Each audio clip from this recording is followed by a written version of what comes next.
جب رمضان آ جاتا تو پھر آپ اپنے صحابہ کو مبارکبادی بھی دیتے تھے، جس طرح کہ ایک حدیث میں اتاکم شہر مبارک جاءکم شہر مبارک، یہ برکتوں والا مہینہ آ پہنچا ہے، یہ بڑے ہی برکتوں والے دن ہیں جو تمہارے پاس آ گئے ہیں، یہ مبارک مہینہ۔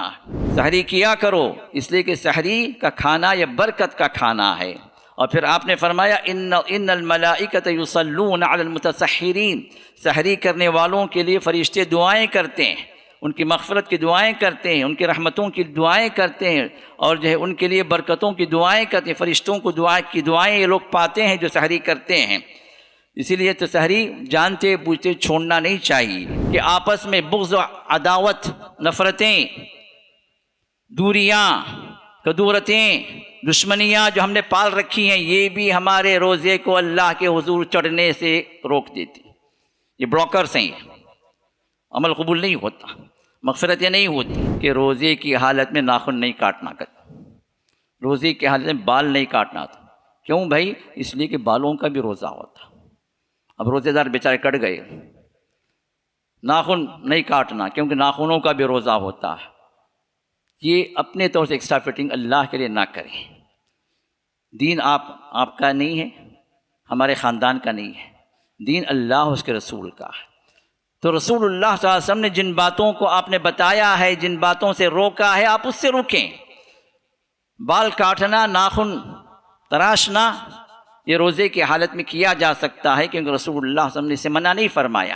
آپ نے فرمایا کہ روزے دار کی دعا رد نہیں کی جاتی، کیونکہ جب سے آپ نے سحری کی ہے اس وقت سے لے کر افطار کرنے تک آپ 15-16 گھنٹے عبادت میں ہیں، چل رہے ہیں، پھر رہے ہیں، باتیں کر رہے ہیں، اپنے کام کر رہے ہیں، لیکن اس کے باوجود بھی یہ 15-16 گھنٹے روزے کی حالت آپ کی عبادت کی ہے، اور عبادت کے دوران جو دعائیں کی جاتی ہیں اللہ قبول فرماتے ہیں۔ تو یہ عبادت کا موقع ہے جو آپ روزے کا موقع آپ اپنے ساتھ رکھے ہوئے ہیں، تو اس وقت جو ہے آپ دعائیں کریں، پورے یقین کے ساتھ کریں۔ اور یہ بے یقینی کی دعائیں اللہ قبول نہیں فرماتے، غفلت کی دعائیں اللہ قبول نہیں فرماتے۔ پورے یقین کے ساتھ آپ مانگیں، جو چیزیں بھی آپ مانگنا چاہ رہے ہیں روزے کی حالت میں مانگیں، اللہ قبول فرمانے والے۔ MSLI TV، رہنمائی بدلتی دنیا کے لیے۔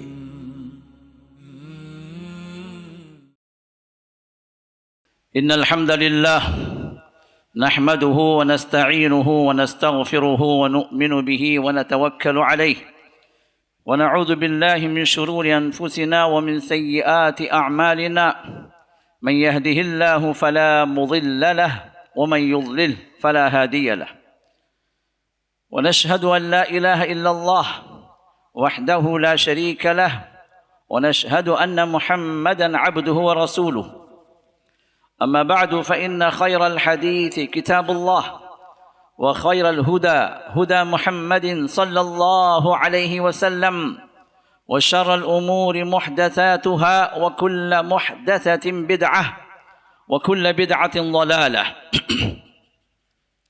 أيها المسلمون، فقد قال الله عز وجل في كلامه العزيز: لقد كان لكم في رسول الله أسوة حسنة لمن كان يرجو الله واليوم الآخر۔ ہر قسم کی حمد و ثنا، کبریائی و بڑائی، تحمید و تقدیس، تمجید و تسبیح صرف اس اللہ وحدہ لا شریک لہ کے لیے لائق ہے، جس نے ہمیں اور آپ کو رمضان کی ان بہترین ایام میں بحالت صحت و عافیت، ایمان کے ساتھ، سلامتی کے ساتھ، امن کے ساتھ اللہ نے داخل فرمایا۔ اور ہم اللہ سے دعا کرتے ہیں کہ اللہ تعالی ہمیں ایمان و اسلام کے ساتھ، امن و اطمینان کے ساتھ، سلامتی و اسلام کے ساتھ اس مہینے کے آخر تک بھی اللہ تعالی ہمیں رکھے اور عبادتوں کی توفیق عطا فرمائے، اور ان اعمال کی اللہ توفیق ہمیں دے جن کو وہ قبول کر لے، اور جس کے عوض میں اللہ تعالی ہمیں جنتوں کے اعلیٰ مقامات سے سرفراز فرمائے، ہمارے گناہوں کو اللہ معاف فرمائے، ہمارے لغزشوں سے درگزر فرمائے، اور اپنی جانب سے روزے داروں کو جو انعام و اکرام جس کا وعدہ رب کریم نے کیا ہے وہ انعام و اکرام ہم میں سے ہر ایک آدمی کو اللہ عطا فرمائے، آمین یا رب العالمین۔ کروڑا درود و سلام ہو ہمارے آپ کے آخری پیغمبر جناب محمد رسول اللہ صلی اللہ علیہ وسلم پر، جنہوں نے جہاں اپنے قول سے ہمیں تعلیمات دی ہیں، اپنے عمل سے بھی آپ نے صحیح طریقہ کر کے دکھا دیا، اور یہ وہ عظیم ترین نعمت ہے ہم مسلمانوں پر کہ کسی کام کے کرنے کا جب ہمیں حکم دیا جاتا ہے تو ہمیں منمانی کرنے کا وہاں پر موقع نہیں ہوتا۔ وہاں پر نبی علیہ السلام کا طریقہ، چاہے وہ چھوٹی بات ہو چاہے بڑی بات ہو، چاہے وہ فرض والا معاملہ ہو یا نفل والا معاملہ ہو، نبی علیہ السلام کا طریقہ اللہ نے محفوظ کر دیا اپنے صحابہ کے ذریعے سے۔ صحابہ نے جس طرح دیکھا نبی کو کرتے ہوئے انہوں نے بیان کر دیا اپنے بعد والوں کے لیے۔ رمضان کے اندر اللہ تعالیٰ نے صیام کو فرض قرار دیا اور قیام کو سنت قرار دیا،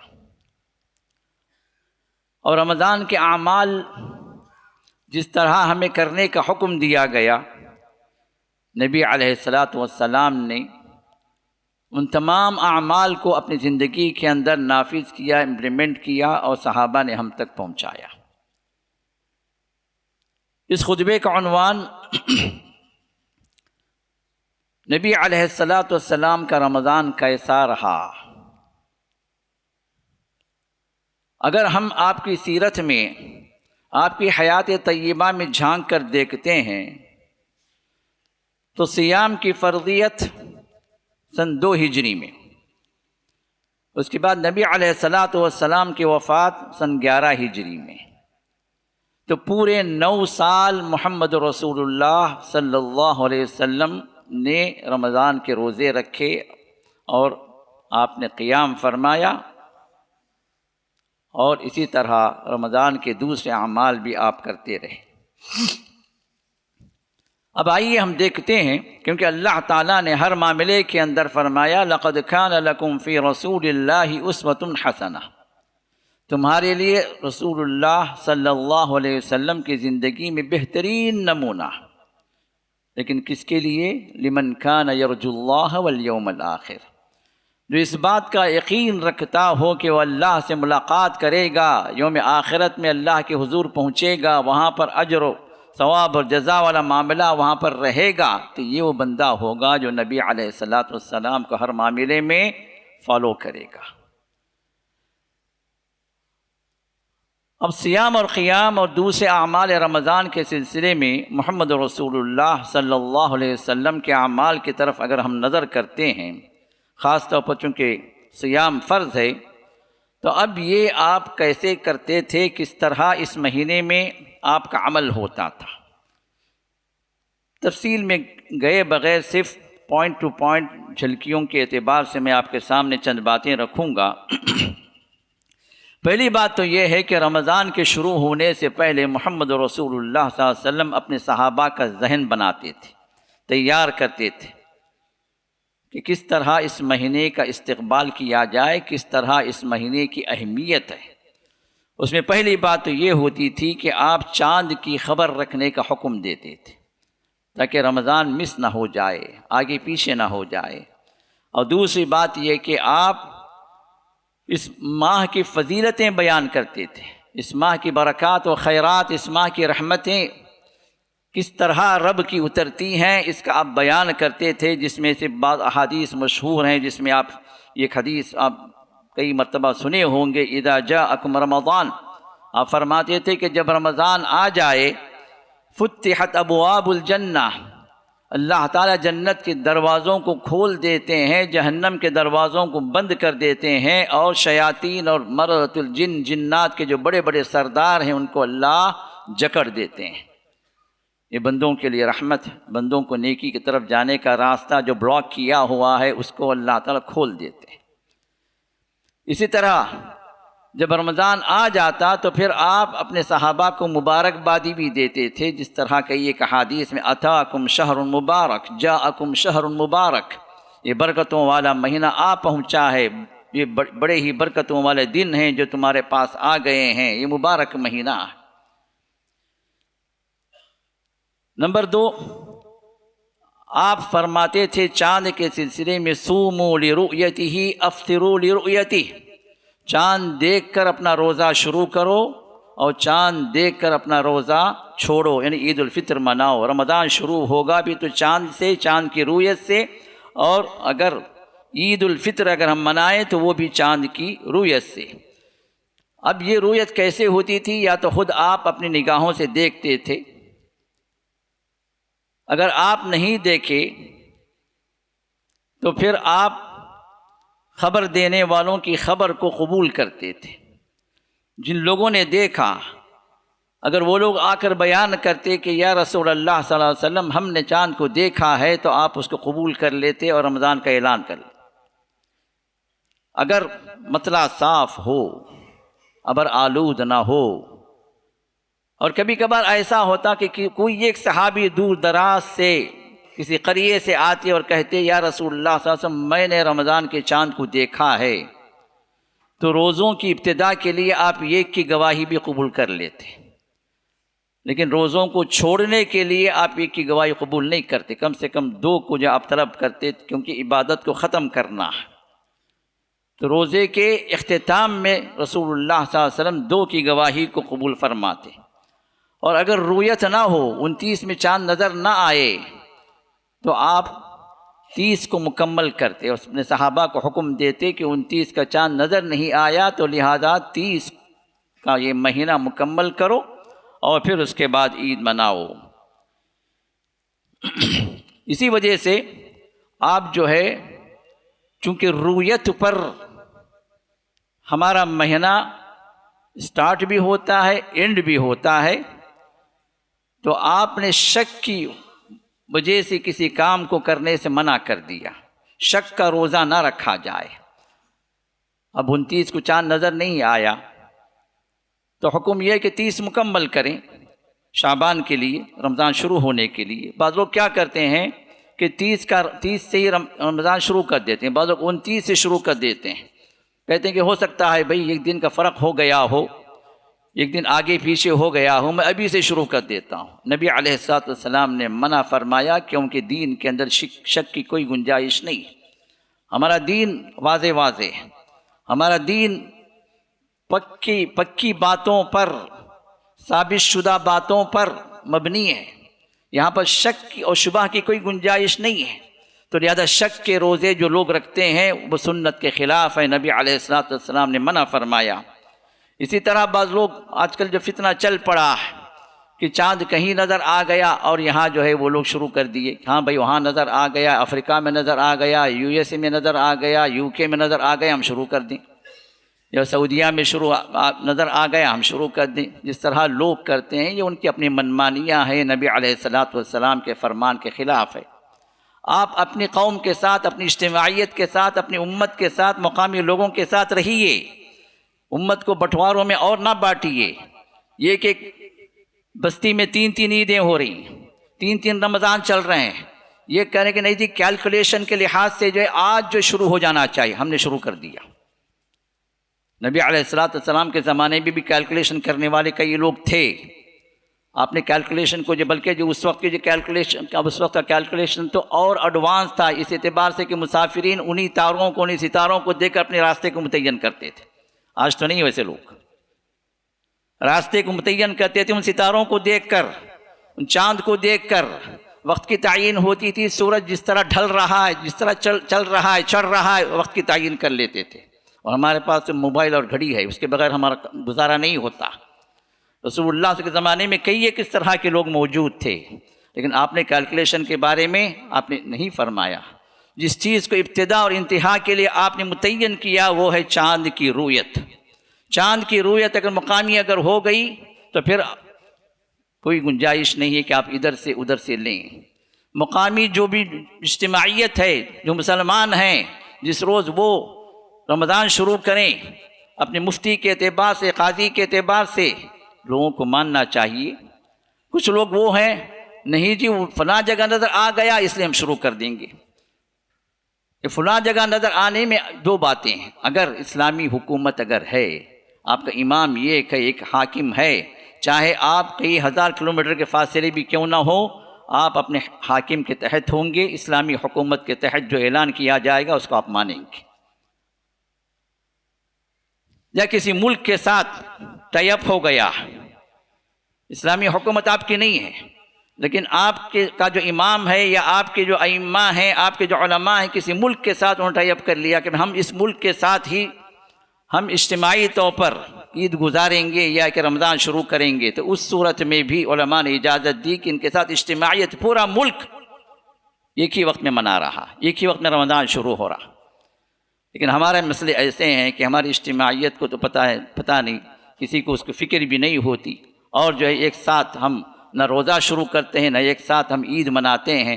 ایک ہی مقام پر تین تین روزے ہوتے ہیں، ابتدا کے اعتبار سے تین تین روزے ہوتے ہیں، عید کے اعتبار سے تین تین عیدیں منائی جاتی ہیں۔ یہ در حقیقت ہماری اجتماعیت کو اور بھی بکھیر دینا ہے، اور بھی افتراق کے اندر ہمیں یہ باتیں لے جاتی ہیں۔ تو لہٰذا رسول اللہ صلی اللہ علیہ وسلم کا واضح فرمان ہے کہ چاند دیکھ کر روزہ رکھو اور چاند دیکھ کر عید مناؤ۔ نمبر 3، رمضان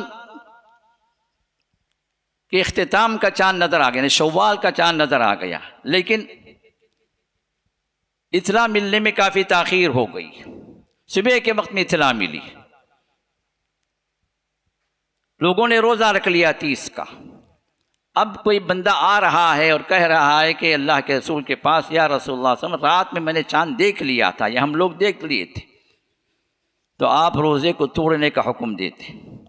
لیکن چونکہ عید کا وقت نکل چکا، صبح کا وقت جو ہوتا تھا رسول اللہ صلی اللہ علیہ وسلم عید کی نماز جو پڑھاتے تھے، جو اشراق کا وقت جو ہوتا ہے وہی عید کی نماز کا وقت، تو وقت اگر نکل گیا ہوتا تو پھر آپ فرماتے کہ ہم کل عید کی نماز پڑھیں گے، لیکن آج ہم روزہ توڑ دیں گے کیونکہ چاند کی خبر آ گئی۔ نمبر 4، آپ کا روزہ جو ہے سحری سے اس کا آغاز ہوتا، آپ سحری فرماتے تھے، یہ نہیں کہ رات کے 1 بجے 1:30 بجے 12 بجے کھا کے سو جاتے جیسے بہت سارے نوجوان کرتے ہیں، یہ سحری میں شمار نہیں ہے۔ محمد رسول اللہ صلی اللہ علیہ وسلم نے سحری کا وقت متعین کر دیا تھا، اور سحری کا وقت جو ہوتا تھا وہ سحر میں ہوتا تھا، اور سحر کی سحری ہے، اور سحر کا وقت جو ہے وہ آخری پہر ہے، last 3 hours of the night before the طلوع الفجر، فجر کی اذان جو ہوتی اس سے 3 گھنٹے پہلے یہ وہ وقت ہوتا تھا جس میں آپ حضرت بلال کو آپ حکم دیتے تھے کہ آپ اذان دیں۔ اب اس اذان سے آپ فرماتے بلال کی اذان تمہیں سحری سے نہ روکے۔ جو اذان دوسری ہوتی تھی رسول اللہ صلی اللہ علیہ وسلم کے زمانے میں، وہ عبداللہ بن ام مکتوم کی اذان ہوتی تھی، جو جب صبح ہو جاتی لوگ کہتے اصبحت اصبحت، صبح ہو گئی، تو پھر آپ چڑھتے اور میزنا پر اذان دیتے، یہ فجر کی اذان ہوتی تھی۔ تو رسول اللہ صلی اللہ علیہ وسلم کے زمانے میں سحری کی اذان یعنی تہجد کی اذان بھی ہوتی تھی اور فجر کی اذان بھی ہوتی تھی۔ تو آپ تہجد کے وقت میں تہجد پڑھتے، یا صحابہ کو آپ پڑھنے کی ترغیب کرتے، پھر تہجد کے بعد آپ سحری کرتے تھے۔ تو سحری آپ کیا کرتے، صحابہ کو آپ تعلیم دیتے، اور سحری کو آپ فرماتے تسحروا فإن فی السحور برکہ، سحری کیا کرو اس لیے کہ سحری کا کھانا یہ برکت کا کھانا ہے۔ اور پھر آپ نے فرمایا ان الملائکۃ یصلون علی المتسحرین، سحری کرنے والوں کے لیے فرشتے دعائیں کرتے ہیں، ان کی مغفرت کی دعائیں کرتے ہیں، ان کی رحمتوں کی دعائیں کرتے ہیں، اور جو ہے ان کے لیے برکتوں کی دعائیں کرتے ہیں، فرشتوں کو دعائیں یہ لوگ پاتے ہیں جو سحری کرتے ہیں۔ اسی لیے تو سحری جانتے بوجھتے چھوڑنا نہیں چاہیے۔ اور نمبر 5، سحری میں آپ تاخیر فرماتے۔ تاخیر کا مطلب یہ ہے کہ اذان کا وقت قریب ہو جاتا ہے، یہ نہیں کہ اذان کے بعد بھی کھاتے پیتے رہتے، یہ نہیں کہ اذان کے وقت بھی کھاتے پیتے رہتے۔ جو بندہ اذان سے پہلے سحری کر رہا ہو اس کے لیے اجازت نہیں ہے کہ وہ اذان کے وقت کھاتا پیتا رہے۔ بعض لوگ ماشاءاللہ 1 گھنٹے سے کھا رہے ہیں پی رہے ہیں، اذان بھی ہو جا رہی تھی، نہیں جی کوئی بات نہیں، اذان ختم نہیں ہوئی ابھی تو جو میں پورا ختم کر لیتا ہوں، تو روزہ بھی ختم ہو گیا اس بندے کا۔ کیوں؟ اس لیے کہ بندہ پہلے سے کھا رہا پی رہا، اور اذان کے الفاظ جب گونجتے ہیں تو اس بات کا اعلان ہوتا ہے کہ سحری کا وقت ختم ہو گیا، نماز کا وقت شروع ہو گیا۔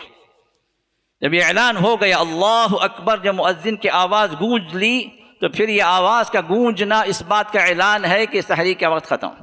اب آپ کے لیے اجازت نہیں ہے ایک گھٹ بھی آپ پانی پیے، ہاں اگر یہ اذان وقت کے مطابق ہو رہی ہے۔ بعض وقت کیا ہوتا ہے اذان جو دیتے ہیں وقت کے بعد دیتے ہیں، جیسے کئی ایک مسجدوں کے اندر وقت کے بعد اذان دی، وقت پہ اذان نہیں ہوتی۔ اب ایسی اذان کا اعتبار نہیں کیا جائے گا جو وقت پہ نہ ہو۔ وہ اذانیں جیسے ہمارے مسجد السلام کے اندر اذان وقت پہ دی جاتی ہے تو یہ اذان اعتبار کی جائے گی سحری کے ختم ہونے کے لیے۔ باقی مساجد کے اندر تاخیر سے اذان دی جا رہی ہے تو وہ اذان نماز کے لیے، سحری کا وقت ختم نہیں ہوتا۔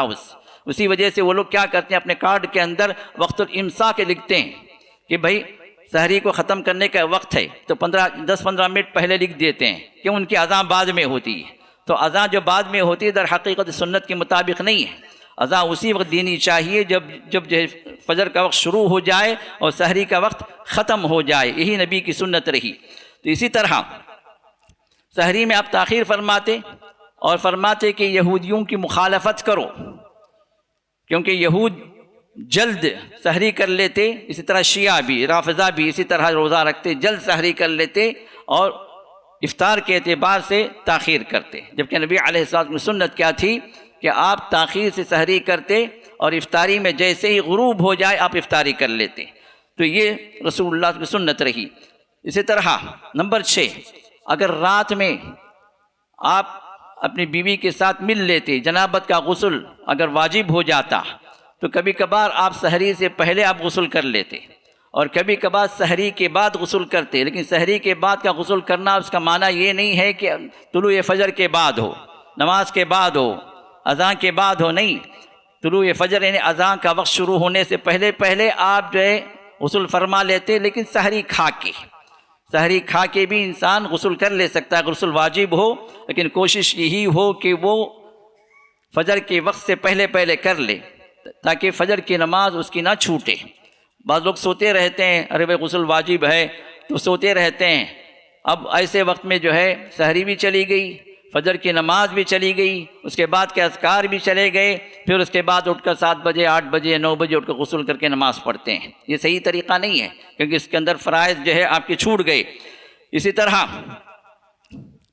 نمبر 7، صائمین کے لیے، روزے دار کے لیے رسول اللہ صلی اللہ علیہ وسلم نے کچھ آداب بیان فرمائے اور آپ بھی ان آداب کا آپ لحاظ کرتے تھے ان چیزوں کا۔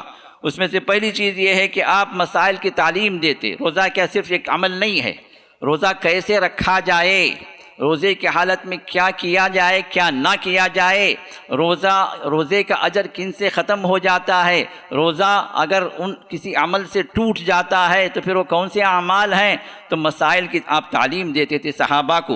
اور پھر فرمایا روزے کے اجر کو کم کرنے کے لیے، ختم کرنے کے لیے یہ چیز بھی ہے کہ آپ نے فرمایا کہ اگر روزے کی حالت میں کوئی انسان گالی دیتا ہے کسی کو تو تم جواب میں گالی نہ دو۔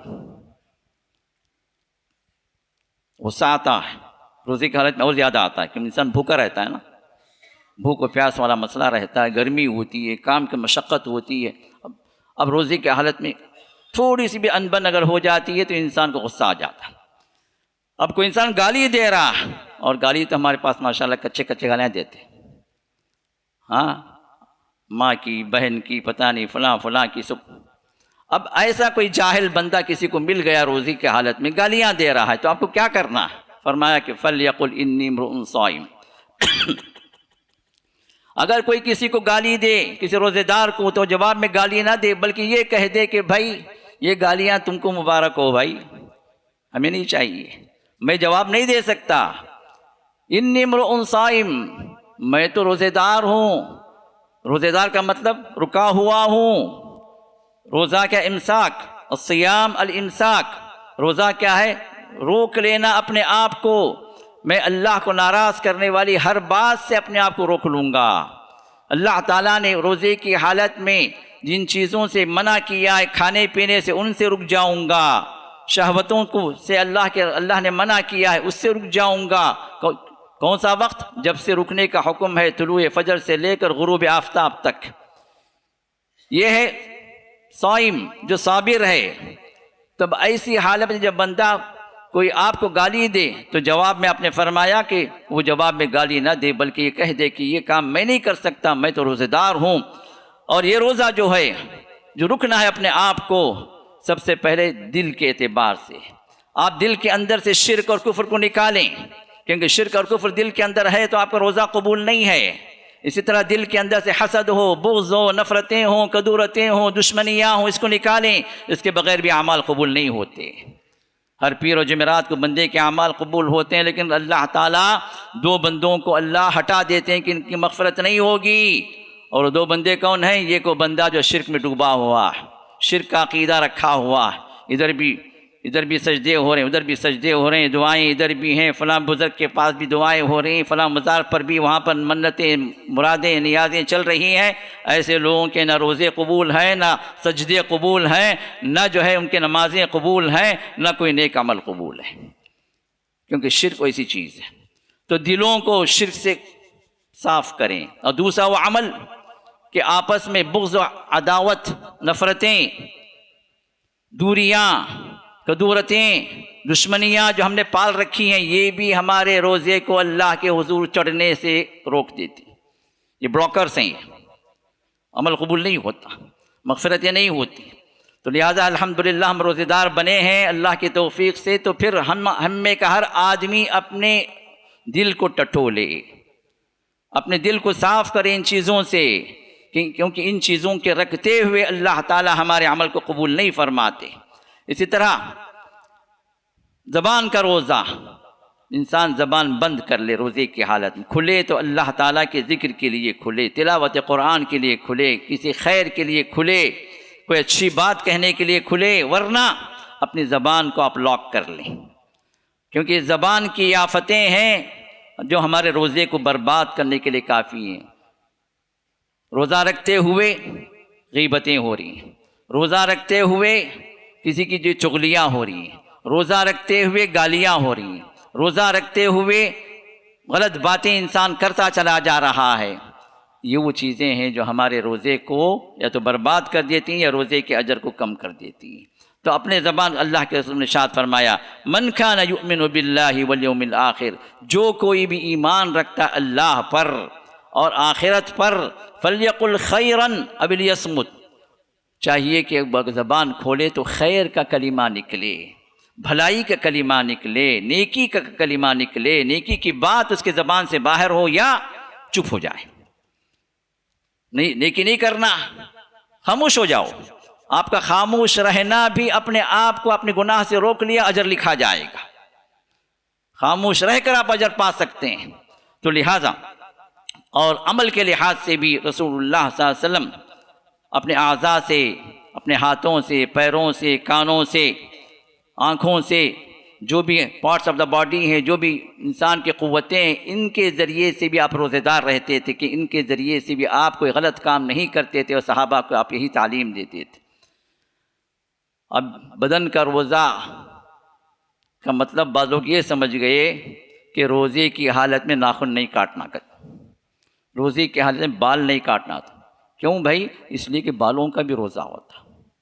اب روزے دار بیچارے کٹ گئے، ناخن نہیں کاٹنا کیونکہ ناخنوں کا بھی روزہ ہوتا ہے۔ یہ اپنے طور سے ایکسٹرا فٹنگ اللہ کے لیے نہ کریں۔ دین آپ کا نہیں ہے، ہمارے خاندان کا نہیں ہے، دین اللہ اس کے رسول کا ہے۔ تو رسول اللہ صلی اللہ علیہ وسلم نے جن باتوں کو آپ نے بتایا ہے، جن باتوں سے روکا ہے، آپ اس سے روکیں۔ بال کاٹنا، ناخن تراشنا، یہ روزے کی حالت میں کیا جا سکتا ہے کیونکہ رسول اللہ صلی اللہ علیہ وسلم نے اسے منع نہیں فرمایا۔ اسی طرح روزے کی حالت میں آپ کے جو روزے مرہ کے جو کام ہیں وہ جاری رہتے، وہ متاثر نہیں ہوتے۔ بعض میں روزہ بھائی جا کے پڑ جاتا کونے میں، سارا دن میں ذرا سوتے رہتا ہوں، روزہ لگ گیا مجھے، میں شام کو اٹھا ڈالوں مجھے۔ روزے کی حالت میں آپ کے روزانہ کے کام ایسے ہی چلتے رہتے۔ اب اس کے بعد یہاں پر ایک نقطہ میں یہ بتاؤں گا کہ محمد رسول اللہ صلی اللہ علیہ وسلم اپنی پوری زندگی کے اندر صحابہ کی یہی معمول تھا کہ دن کے 2 وقت ہی کھاتے تھے، 3 وقت نہیں۔ یہ ہماری اپنی جو ہے لوکیلٹی کے اندر ہم 3 کا جو ہے رکھ لیے ہیں، اس وجہ سے روزہ بھاری پڑتا۔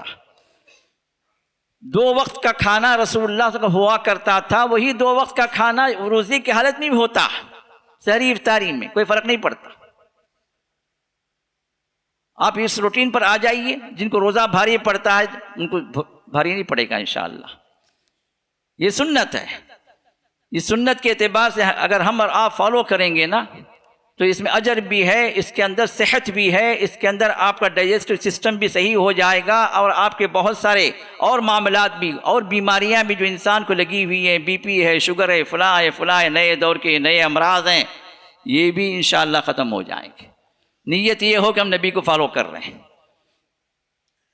جو لوگ کر سکتے ہیں کریں، شروع میں ہو سکتا ہے کچھ تکلیف ہو، کیونکہ 3 کی عادت ہو گئی نا، تو یہ کچھ چھوڑنا کچھ مسئلہ بنے گا، لیکن آپ ڈاکٹروں سے مشورہ کریں، جو لوگ اس روٹین پہ چل رہے ہیں ان سے مشورہ کریں، اور انشاءاللہ چند دنوں کے اندر آپ کو عادت ہو جائے گی، اور یہ نبی کی سنت کے اعتبار سے فالو کریں گے تو اجر بھی ملے گا اور کئی ایک بیماریوں سے نجات بھی ملے گی۔ روزہ بھی رکھنا انشاءاللہ آپ کے لیے آسان ہو جائے گا۔ تو روزے کی حالت میں آپ سفر بھی فرماتے ہیں، جبکہ سفر کی حالت میں انسان روزہ چھوڑ سکتا ہے اس کی مشقت کے اعتبار سے، لیکن عمومی طور پر آپ سفر کی حالت میں بھی روزہ رکھتے۔ کبھی کبھار جو ہے سفر کی مشقت ہو تو پھر آپ جو روزے کو توڑنے کا حکم دے دیتے، اور صحابہ کو بھی اسی طرح فرماتے۔ اسی طرح آپ جہاد بھی فرماتے، روزہ رکھ کر جہاد ہم سوچ بھی نہیں سکتے، روزہ رکھ کر قتال، جنگ ہم سوچ بھی نہیں سکتے، لیکن رسول اللہ صلی اللہ علیہ وسلم صحابہ نے پہلا رمضان جو سن 2 ہجری کا 17 رمضان کو بدر ہوئی، بدر کی جنگ، اور رسول اللہ صلی اللہ علیہ وسلم نے جنگ کی مشقت کی وجہ سے روزہ توڑنے کا حکم دیا تھا، لیکن کئی ایک صحابہ روزے دار بھی رہے۔ جنگیں جو ہوئی رمضان میں ہوئی، کئی ایک جنگیں ہوئی، جنگ بدر ہوئی، فتح مکہ، مدینے سے مکہ تک کا سفر 8 دن کا سفر، روزے دار بھی رہے صحابہ، اور جنگ کی حالت بھی رہی فتح مکہ کی۔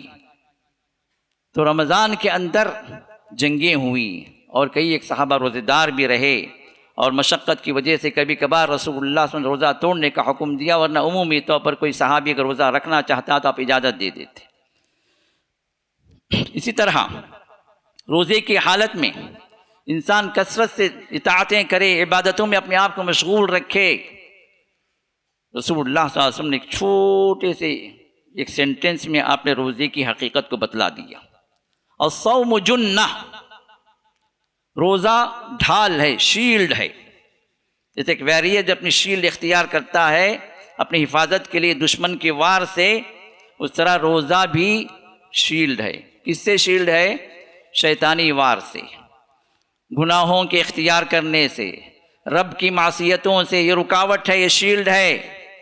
جہاں جہاں بھی نفس کچھ کہتا ہے کہ بھئی یہ کرنا چاہیے، فلاں جگہ جانا چاہیے، فلاں جو عیاشی کرنا چاہیے، فلاں غلط کام کرنا چاہیے، فلاں گناہ چاہیے، یہ روزہ روک۔ شیطانی حملے ہوتے ہیں، شیطانی وسوسے ہوتے ہیں، شیطانی راہیں ہوتی ہیں، اب ان سے روکنے والا یہ روزہ ہوتا ہے۔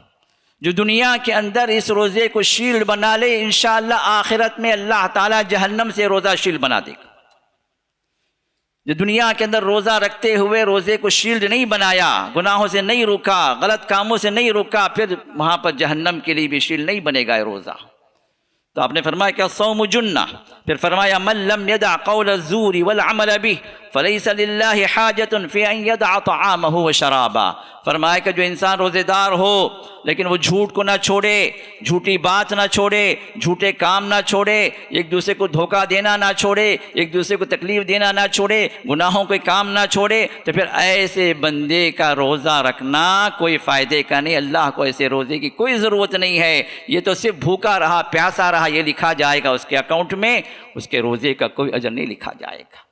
تو لہٰذا ہم روزے دار ہیں تو ان باتوں کا خیال ہم رکھیں جو نبی علیہ السلام کیا کرتے تھے۔ اسی طرح زیادہ تر وقت آپ کا قرآن کے ساتھ گزرتا تھا، کیونکہ ماہ قرآن ہے، قرآن ہی کی عظمت سے اللہ تعالیٰ نے اس مہینے کی عظمت کو بڑھایا، نزول قرآن کا مہینہ ہے۔ تو لہٰذا رسول اللہ صلی اللہ علیہ وسلم کا معمول یہ ہوتا تھا کہ آپ کثرت سے قرآن پڑھتے تھے، قرآن کی فضیلتیں آپ بیان کرتے تھے، اور صحابہ کو بھی آپ اس بات پر ابھارتے تھے، خیرکم من تعلم القرآن وعلمہ، قرآن کو سیکھنے والا، سکھانے والا تم میں کا سب سے بہترین انسان ہے، کیونکہ زمین پر سب سے بہترین کلام کلام اللہ ہے، اور کلام اللہ کے ساتھ جو انسان جڑ جاتا ہے، چاہے پڑھنے کے اعتبار سے ہو، پڑھانے کے اعتبار سے ہو، چاہے اس کا معنی غور کرنے کے اعتبار سے ہو، تدبر کے اعتبار سے ہو، تفکر کے اعتبار سے ہو، اس کی تعلیم و دعوت دینے کے اعتبار سے ہو، اس پر عمل کرنے کے اعتبار سے ہو، بندہ جب قرآن سے جڑ جائے تو پھر اس سے بہتر کوئی اور نہیں، اس سے بہتر کام کوئی اور نہیں، اس سے بہتر کلام کوئی اور نہیں ہے۔ تو نبی علیہ الصلوۃ والسلام آپ کی ان مجلسوں میں قرآن کریم کی آپ تعلیم ہوتے تھے، اور میں کہتا ہوں عام طور پر رمضان کے اندر کم از کم یہ قرآن تو ہم میں سے ہر ایک مسلمان کو ختم کرنا چاہیے، اور اس کا آسان طریقہ یہ ہے کہ نمازیں تو الحمدللہ پڑھتے ہیں، جو بے نمازی ہوتا ہے وہ بھی رمضان میں نمازی بن جاتا ہے اللہ کے توفیق سے۔ ہر نماز کے وقت آپ جو 4 صفوں کا التزام کر لیں، اگر 20 صفحے ایک جز کے اگر ہیں تو آپ اس کو 5 حصوں میں تقسیم کریں، 4 صفحے ایک نماز کے وقت میں، چاہے نماز سے پہلے ہو یا نماز کے بعد ہو، فرض نماز سے پہلے 2 صفحے، فرض نماز کے بعد 2 صفحے، کتنا ہو گئے؟ 5 منٹ۔ یہ 5 منٹ 10 منٹ اگر آپ دے دیں 5 اوقات میں، 5 نمازوں کے وقت میں، تو آپ کا آسانی کے ساتھ ایک پارہ ختم ہو جائے گا۔ کوشش کریں کم سے کم ایک دن کا ایک پارہ ہو جائے، اور مہینے کے اندر قرآن ختم ہو جائے۔ جس کو اللہ توفیق دے وہ اور کرے، اور بڑھ جائے، 4 صفحوں کی جگہ 8 صفحے کر لے، 4 صفحے نماز سے پہلے، 4 صفحے نماز کے بعد، 2 قرآن ختم ہو جائیں گے۔ تو رمضان کے اندر قرآن کا ہم پر بڑا حق ہے، تو لہٰذا اپنے آپ کو قرآن سے جوڑیے۔ جس کو قرآن پڑھنا نہیں آتا قرآن سیکھے، قرآن کے حلقے چلتے ہیں الحمدللہ، یہاں پر فجر کے بعد بھی حلقہ چل رہا ہے، آج اس دوران بھی، رمضان کی ان ایام کے اندر بھی جو لوگ قریب میں ہیں اور قرآن پڑھنا ان کو آتا نہیں یا قرآن پڑھتے ہیں لیکن جو ہے وہ اپنے اعتبار سے جو دادی اماں سکھا دیے، نانی بھی سکھا دیے، اس طرح پڑھتے چلے جا رہے ہیں، تو وہ لوگ بھی جو آ کر سیکھ سکتے ہیں، الحمدللہ موقع ہے۔ اور اسی طرح رسول اللہ صلی اللہ علیہ وسلم روزے کی حالت میں دعائیں کرتے تھے، دعاؤں کی قبولیت کے اوقات۔ عام طور پر ہم یہ سمجھتے ہیں کہ افطار کا وقت وہ ہے جس میں دعائیں قبول ہوتی ہیں، یہ اور بات ہے کہ اس وقت بھی ہم جو مشغول ہوتے ہیں، اس کے پاس کیا ہے، اس کے پاس کیا ہے، اس کے پاس اتنا ہے، اس کے پاس اتنا ہے، میرے پاس نہیں ہے، اسی چکر میں دعائیں بھی چلی جاتی ہیں لوگوں کی۔ لیکن اس سے کہیں زیادہ دعوت الصائم لا ترد، آپ نے فرمایا کہ روزے دار کی دعا رد نہیں کی جاتی، کیونکہ جب سے آپ نے سحری کی ہے اس وقت سے لے کر افطار کرنے تک آپ 15-16 گھنٹے عبادت میں ہیں، چل رہے ہیں، پھر رہے ہیں، باتیں کر رہے ہیں، اپنے کام کر رہے ہیں، لیکن اس کے باوجود بھی یہ 15-16 گھنٹے روزے کی حالت آپ کی عبادت کی ہے، اور عبادت کے دوران جو دعائیں کی جاتی ہیں اللہ قبول فرماتے ہیں۔ تو یہ عبادت کا موقع ہے جو آپ روزے کا موقع آپ اپنے ساتھ رکھے ہوئے ہیں، تو اس وقت جو ہے آپ دعائیں کریں، پورے یقین کے ساتھ کریں، اور یہ بے یقینی کی دعائیں اللہ قبول نہیں فرماتے، غفلت کی دعائیں اللہ قبول نہیں فرماتے۔ پورے یقین کے ساتھ آپ مانگیں، جو چیزیں بھی آپ مانگنا چاہ رہے ہیں روزے کی حالت میں مانگیں، اللہ قبول فرمانے والے ہیں۔ اسی طرح افطار کے وقت میں، اسی طرح سحری سے پہلے کا جو وقت ہے، جو تہجد کا وقت ہے، وہ وقت دعاؤں کی قبولیت کا وقت ہے۔ دونوں اذان کے درمیان جو وقت ہے یہ وقت دعاؤں کی قبولیت کا ہے۔ امام ممبر پر چڑھنے کے بعد سے لے کر سلام پھیرنے تک یہ دعاؤں کی قبولیت کا وقت ہے جمعے کے دن۔ اسی طرح جمعے کے دن شام کا جو وقت ہے، عصر کے بعد سے لے کر غروب تک یہ جمعے کے دن یہ بھی دعاؤں کی قبولیت کا وقت ہے۔ اسی طرح سجدوں میں دعاؤں کی قبولیت کا وقت ہے، سلام پھیرنے سے پہلے دعاؤں کی قبولیت کا وقت ہے۔ اسی طرح کہ مسافر ہے سفر میں دعا کرے، دعاؤں کی قبولیت کا وقت ہے۔ ایک والد ہے اپنے اولاد کے لیے، والد اور والدہ اپنے اولاد کے لیے دعائیں کریں، ان کی دعائیں اللہ قبول فرماتے ہیں۔ اسی طرح بارش اگر ہو رہی ہے تو بارش کے وقت میں آپ دعا کریں، دعاؤں کی قبولیت کا وقت ہے۔ کوئی انسان طواف کے لیے گیا ہے تو طواف میں جو ہے یا عمرے کے لیے تو وہ طواف کے دوران دعائیں کرے۔ اسی طرح صفا اور مروہ کے وقت میں رسول اللہ صلی اللہ علیہ وسلم نے صفا پر بھی دعائیں کی ہیں، مروہ پر بھی دعائیں کی ہیں، تو یہ سب دعاؤں کی قبولیت کا وقت ہے عمرے والوں کے لیے یا طواف کرنے والوں کے لیے۔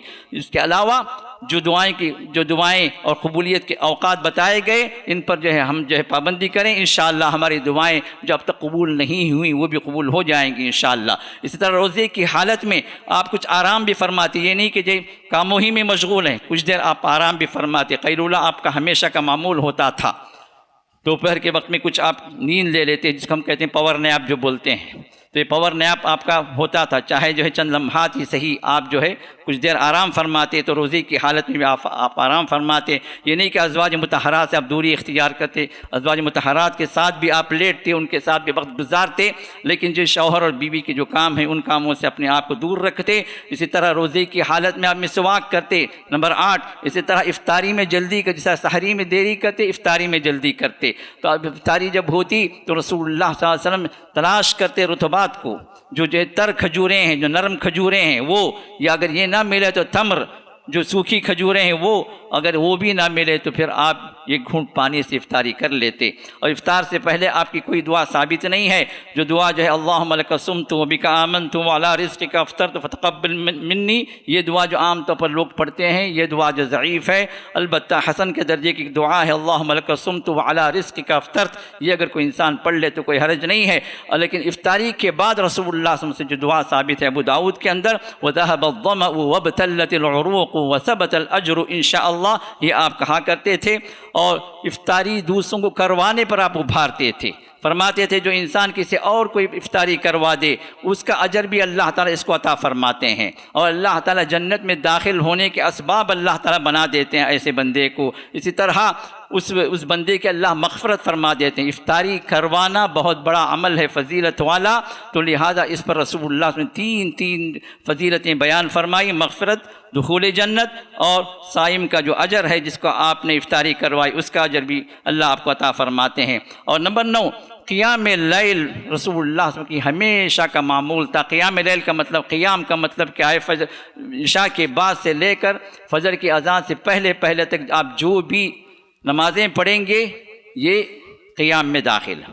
اب یہ قیام اگر عشاء کی نماز کے فوری بعد اگر آپ کر لیں تو اس کا نام رکھا گیا تراویح، لیکن اگر آپ آخری رات کے آخری 3 گھنٹوں میں اگر آپ پڑھیں تو اس کا نام رکھا گیا تہجد۔ اور دونوں، چاہے تراویح ہو چاہے تہجد ہو، یہ قیام لیل میں داخل ہے۔ محمد رسول اللہ صلی اللہ علیہ وسلم کبھی کبھار آپ عشاء کے بعد قیام کر کے سو جاتے، کبھی ایسا ہوتا کہ آپ سو جاتے پہلے پہر میں، پہلی رات میں، پھر اٹھتے درمیان میں نماز پڑھتے، قیام کرتے، پھر سو جاتے، اور اکثر اوقات آپ رات کے شروع میں سو جاتے، آخری پہر، آخری کے 3 گھنٹے جو ہیں اس میں آپ کھڑے ہو جاتے، اس میں قیام کرتے۔ یہ آپ کا اکثر اوقات کا معمول تھا۔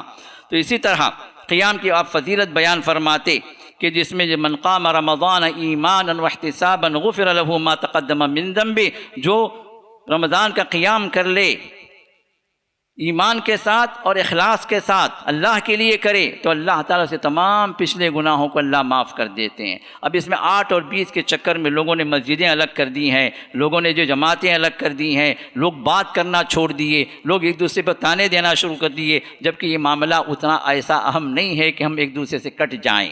ہاں، 8 رسول اللہ صلی اللہ علیہ وسلم ہمیشہ پڑھتے تھے، رمضان میں بھی پڑھتے تھے، رمضان سے پہلے بھی پڑھتے تھے، رمضان کے بعد بھی پڑھتے تھے۔ یہ آپ کا معمول ہوتا تھا، کیونکہ رسول اللہ صلی اللہ علیہ وسلم جب کوئی عمل شروع کر دیتے تو آپ اس پر پابندی کر لیتے۔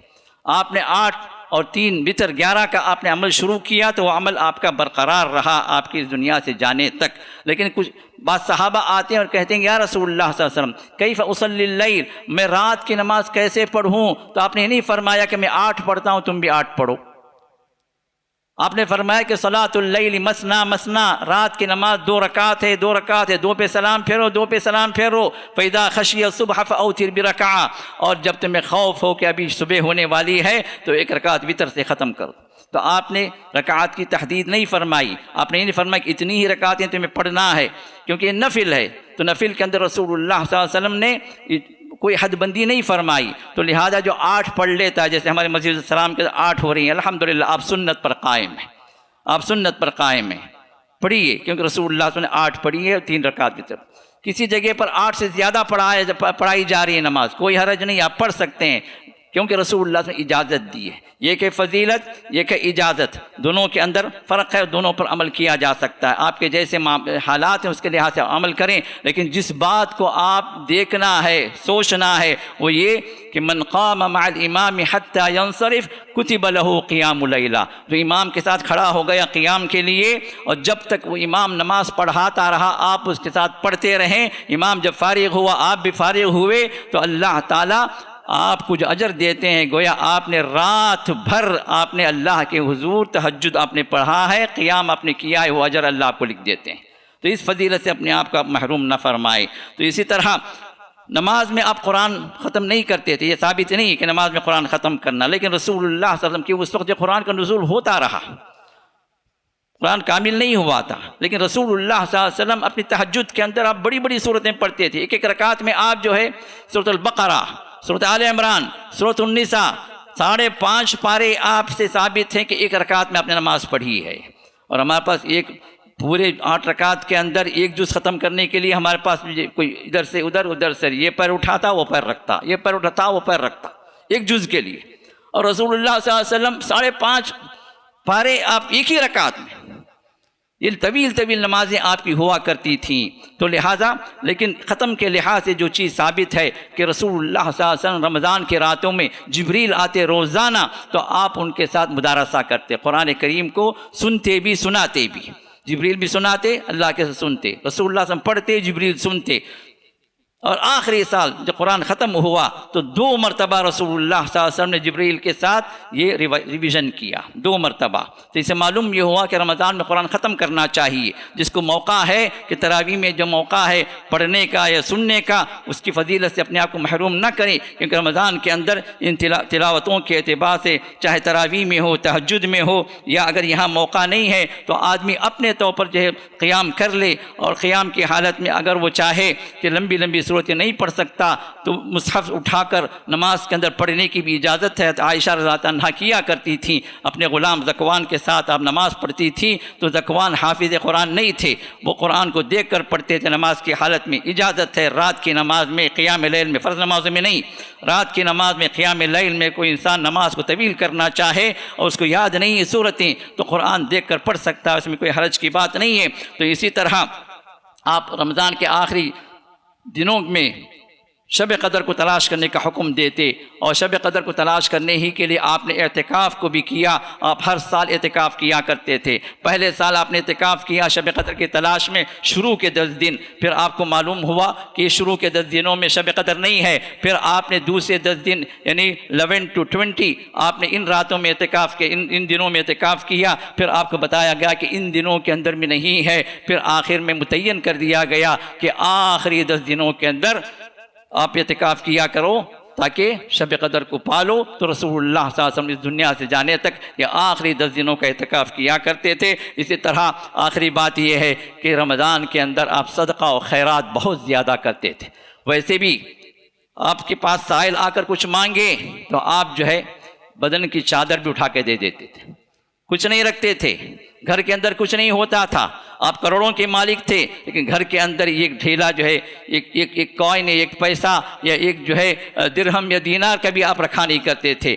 اور رمضان کے وقت میں تو آپ کے صدقہ و خیرات گویا ایک آندھی کی طرح چلتی تھی، ایک آندھی کی طرح تیز ہوا کے ساتھ چل رہی ہے، ریح المرسلہ، تیز ہوا جس طرح چلتی ہے اس طرح آپ کی صدقہ و خیرات کی یہ ہوائیں چلتی تھیں. اور آپ فرماتے تھے افضل صدقۃ فی رمضان، رمضان کے اندر صدقہ دینا یہ زیادہ افضل ہے بنسبت دوسرے دنوں کے اندر. اور جس کی زکوٰۃ رمضان میں فرض ہو گئی وہ تاخیر نہ کرے، وہ رمضان ہی میں زکوٰۃ کو نکالے، جبکہ رمضان زکوٰۃ کا مہینہ نہیں ہے. لیکن جو سال اگر ختم ہو رہا ہے کسی کا رمضان میں تو پھر رمضان سے وہ تاخیر نہ کرے. تو لہذا اسی طرح آخری بات ہے کہ عمرہ رسول اللہ صلی اللہ علیہ وسلم نے اپنی پوری زندگی کے اندر 4 عمرے کیے، اور یہ چاروں کے چاروں ذی القعدہ میں کیے. رمضان میں آپ نے کوئی عمرہ نہیں کیا. جو لوگ جب بھاگتے ہیں نا رمضان کے عمرے کے لیے، ان کے لیے عرض یہ ہے کہ رسول اللہ صلی اللہ علیہ وسلم نے رمضان میں کوئی عمرہ نہیں کیا. ہاں ایک صحابیہ تھی ام سنان، وہ رسول اللہ صلی اللہ علیہ وسلم کے ساتھ حج نہیں کی. جب حجۃ الوداع کا موقع تھا تو انہوں نے آپ کے ساتھ حج نہیں کیا. رسول اللہ صلی اللہ علیہ وسلم واپسی کے بعد ان سے پوچھا ام سنان تم حج نہیں کی؟ کہا کہ یا رسول اللہ صلی اللہ علیہ وسلم 2 ہی سواریاں ہمارے پاس تھیں، ایک سواری پہ تو جو ہے میرے بچے کے ابا آپ کے ساتھ چلے گئے، اور ایک سواری تھی جو ہمارے گھر کے کام کاج کے لیے پانی وغیرہ لانے کے لیے کھیتوں کو جو پانی پہنچانے کے لیے وہ سواری وہ اونٹ تھا، تو لہٰذا میں حج نہیں کر سکی۔ تو آپ نے فرمایا اگر رمضان آ جائے تو رمضان کے اندر تو عمرہ کر لو، یہ جو ہے تمہارے لیے حج کا ثواب اللہ عطا فرما دیں گے۔ اور ایک روایت میں یہ بھی ہے کہ میرے ساتھ حج کا ثواب، کہ اللہ کے رسول حج چھوٹ گیا تھا نا ان کا، تو فرمایا کہ میرے ساتھ حج کا ثواب اللہ تمہیں عطا فرمائیں گے۔ تو یہ حدیث ہے، لیکن فضیلت کے اعتبار سے جس کو عمرے کا موقع مل گیا الحمدللہ، لیکن جس کو حج کا موقع ملا وہ حج کرے۔ عمرہ کوئی بندہ ایسا ہے کہ عمرہ اگر کر لے تو حج نہیں کر سکتا، تو ایسا بندہ کیا کرے؟ وہ حج کرے، کیونکہ حج جو فرضیت والا معاملہ، اور رمضان کا عمرہ ایک آپشنل چیز ہے، تو لہٰذا جس کو بھی اللہ توفیق دے الحمدللہ وہ عمرہ بھی کر سکتا ہے۔ لیکن یہ جو ہے جو خاص ایک بیک گراؤنڈ کے اعتبار سے یہ حدیث جو ہے وارد ہوئی ہے، تو اس اعتبار سے رسول اللہ صلی اللہ علیہ وسلم خاتون کو جو آپ نے اجازت دی یا فرمایا، یہ در حقیقت دیکھا جائے تو ہر سال جو لوگ عمرے کے لیے بھاگتے ہیں نا، ہر سال ہر رمضان میں عمرہ کر رہے ہیں، اس کا کوئی ثبوت نہیں ہے، کیونکہ صحابہ نے اس طرح نہیں کیا کہ خود رسول اللہ صلی اللہ علیہ وسلم نے اگر یہ بات اگر ہوتی تو رمضان کا عمرہ آپ بھی فرماتے، اور صحابہ جو ہے اس حدیث کو رکھ کر ہر صحابی جو کوشش کرتا کہ رمضان کا عمرہ اس کو مل جائے، ایسی کوئی بات وارد نہیں ہو رہی ہے۔ اگر الحمدللہ کسی کو موقع مل گیا رمضان کا عمرہ کر لے تو وہ کافی ہے، الحمدللہ اس پورے زندگی کے اندر ایک عمرہ اس نے کر لیا، الحمدللہ وہ اجر اس کو مل گیا، اور باقی جو پیسے ہیں وہ اپنے رشتہ داروں کے اندر اور جو ہے ان کاموں کے اندر جو غریب غربا اور اس امت کو اپلفٹ کرنے کے لیے جو کام ہے اس میں پیسے لگائیں، کیونکہ اس کا اپنا عمل تو پورا ہو گیا، اس کا وہ اجر اس کو مل گیا۔ لیکن مسئلہ کیا ہے کہ اب ایک ٹرینڈ چل پڑا دنیا کے اندر، دیکھا دیکھی اسٹیٹس والے معاملات پہلے ہوتے تھے، اب کیا ہے دین کے اندر بھی اسٹیٹس والے معاملات آ گئے۔ عمرے ارے بھائی فلاں میرے ماموں نے کیا، میری چاچی نے کیا، ہمارے گھر کے رشتہ داروں نے کیا، میری سالی نے کیا، ہم کیوں نہیں کریں؟ ہم کو بھی کرنا، وہ کیے ہمیں کرنا، وہ جو 10 عمرے کیے ہم کو 12 عمرے کرنا، وہ جو رمضان میں برابر عمرے کو جاتے ہیں ہم کو بھی جانا۔ اب یہ چیزیں جو آ گئیں، سب سے پہلے نیت میں فطور آ گیا، اخلاص چلا گیا، دیکھا دیکھی کے لیے لوگ کر رہے ہیں، اس میں کوئی اجر نہیں ہے۔ اللہ کے لیے کریں، جو چیز بھی آپ اللہ کے لیے کریں گے اللہ اسے قبول فرمائیں گے، چاہے عمرہ ہو، چاہے حج ہو، صدقات ہو، خیرات ہو، اللہ کے لیے کرنے والے بنے، انشاءاللہ اللہ تعالیٰ اس میں اللہ تعالیٰ آپ کو اجر عظیم اللہ عطا فرمائیں گے۔ اللہ تعالیٰ ہمارے تمام اعمال کو قبول فرمائے، اللہ تعالیٰ جو کچھ بھی وہ قبول کرنے والے ان اعمال کے اللہ ہمیں توفیق عطا فرما دے۔ اللہ تعالیٰ جہاں ہمیں جمع کیا ہے اس مجلس میں، اس خطبہ جمعہ میں، جو لوگ حاضر ہیں، جو لوگ جو سن رہے ہیں، دیکھ رہے ہیں، جو بعد میں سنیں گے، اللہ ان سب کے مغفرت فرما دے، اللہ ان سب کو اجر عظیم سے نوازے، جنت کے بلند درجات اللہ عطا فرمائے، اور خیر و عافیت اللہ تعالیٰ ہماری زندگی میں، ہمارے گھروں میں اللہ نازل فرمائے، برکتوں سے رحمتوں سے اللہ ہمیں محروم نہ فرمائے، اور رمضان گزرنے سے پہلے اللہ تعالیٰ ہم سب کے لیے جنت الفردوس کے اعلیٰ مقامات اللہ لکھ دے، اور اپنے خاص بندوں میں اللہ شامل فرمائے، آمین یا رب العالمین۔ بارک اللہ لنا ولکم فی القرآن العظیم ونفعنا وإياكم بالآيات والذكر الحكيم۔ الحمد لله على إحسانه والشكر له على توفيقه وامتنانه، وأشهد أن لا إله إلا الله وحده لا شريك له تعظيما لشأنه، وأشهد أن محمدا عبده ورسوله الداعي إلى رضوانه، صلى الله وسلم عليه وعلى آله وصحبه وإخوانه وسلم عليه تسليما كثيرا كثيرا. أما بعد، فقد قال الله تعالى في شأن حبيبه وخليله: إن الله وملائكته يصلون على النبي يا أيها الذين آمنوا صلوا عليه وسلموا تسليما. اللهم صل على محمد وعلى آل محمد كما صليت على إبراهيم وعلى آل إبراهيم إنك حميد مجيد، وبارك على محمد وعلى آل محمد كما باركت على إبراهيم وعلى آل إبراهيم إنك حميد مجيد. اللهم أعز الإسلام والمسلمين وأذل الشرك والمشركين واغفر ذنوب المستغفرين برحمتك يا أرحم الراحمين. إن الله يأمر بالعدل والإحسان وإيتاء ذي القربى وينهى عن الفحشاء والمنكر يعظكم لعلكم تذكرون. اذكروا الله يذكركم وادعوه يستجب لكم ولذكر الله تعالى أكبر والله يعلم ما تصنعون. وأقيموا الصلاة. بسم اللہ الرحمن الرحیم، الحمدللہ والصلاة والسلام علی رسول اللہ وعلی آلہ وصحبہ وعلا. پچھلے جمعے میں اعلان کیا تھا کہ 50% الحمدللہ جمع ہو چکا ہے، کیونکہ ہمیں رمضان کے فوری بعد رجسٹریشن کرنا ہے.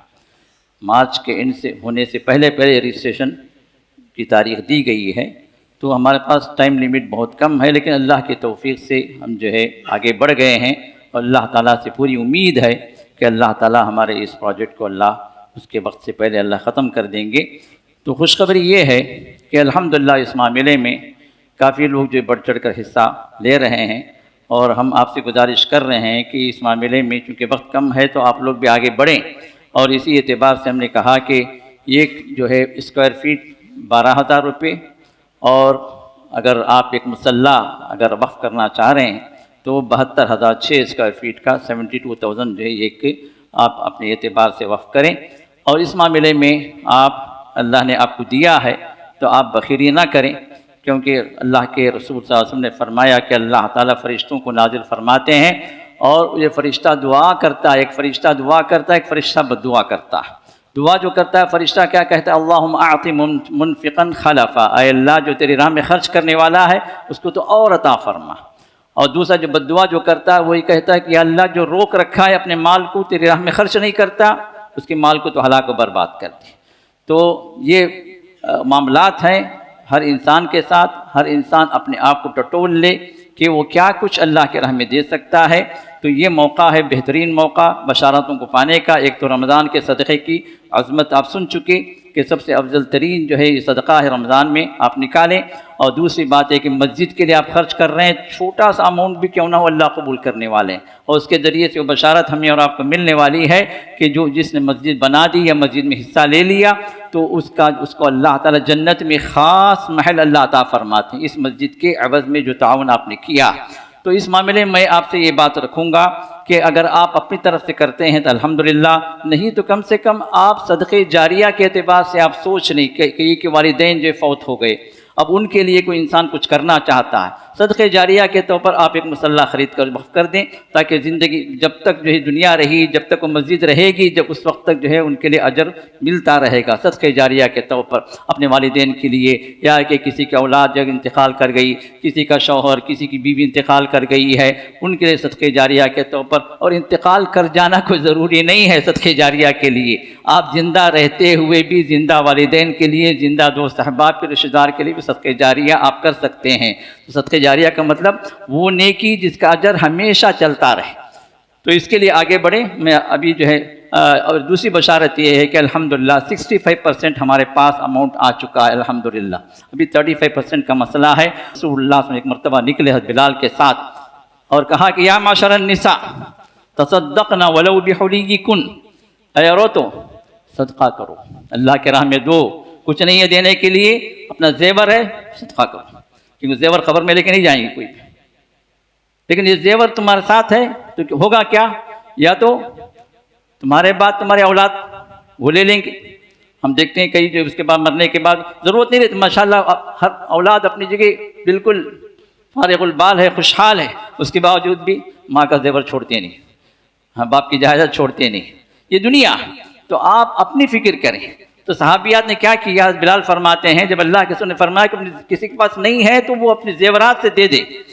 بلال فرماتے ہیں کہ میں نے کسی کو دیکھا کہ وہ کان کی بالیاں اتار کر ڈال رہی، کوئی اپنی انگوٹھی اٹھا کے ڈال رہی، کوئی اپنی چوڑیاں نکال کے ڈال رہی. یہ صحابیات کا عمل تھا. تو لہٰذا جس کے پاس نہیں ہے وہ بھی نیت رکھے کہ میں کروں گا انشاءاللہ اگر اللہ دے. جس کے پاس ہے وہ جو ہے پیچھے نہ ہٹے، اور اللہ کی رحمت میں آنے کے لیے وہ اپنے آپ کو آگے لے آئے. اللہ تعالیٰ ہم تمام کو اپنی رحمتوں میں ڈھانپ لے. اللہ تعالیٰ ہم تمام کو اپنی برکتوں سے نوازے. اور اس مسجد کا جو ٹارگٹ ہم نے جو رکھا ہے، اس زمین کا جو مسجد کے لیے ہم رکھے ہیں، انشاءاللہ اللہ کی ذات سے امید ہے کہ اگلے رمضان میں انشاءاللہ ہم نماز وہاں ادا کریں گے انشاءاللہ باذن اللہ. اللہ کی توفیق سے یہ ہمارا پروگرام ہے، یہ اللہ تعالیٰ سے ہماری امید ہے، اللہ تعالیٰ جس امید کا اللہ پورا فرمائے۔ اور پہلے فیز کے اندر چونکہ ابھی ہمارے پاس 35% ابھی جو ہے اماؤنٹ کی ضرورت ہے، اس کے لیے آپ آگے بڑھیں، یا آپ کے ذریعے سے کوئی اور مالدار اس معاملے میں آگے بڑھنے کا کوئی امکان ہے تو آپ اس تک اس بات کو پہنچائیں تاکہ آپ کے لیے بھی صدقہ جاریہ ہو جائے۔ تو لہذا کسی بھی معاملے میں آپ ہمارے تعاون سے پیچھے نہ ہٹیں، یہی ہماری درخواست ہے۔ اللہ قبول فرمائے، آمین یا رب العالمین، بارک اللہ فیک۔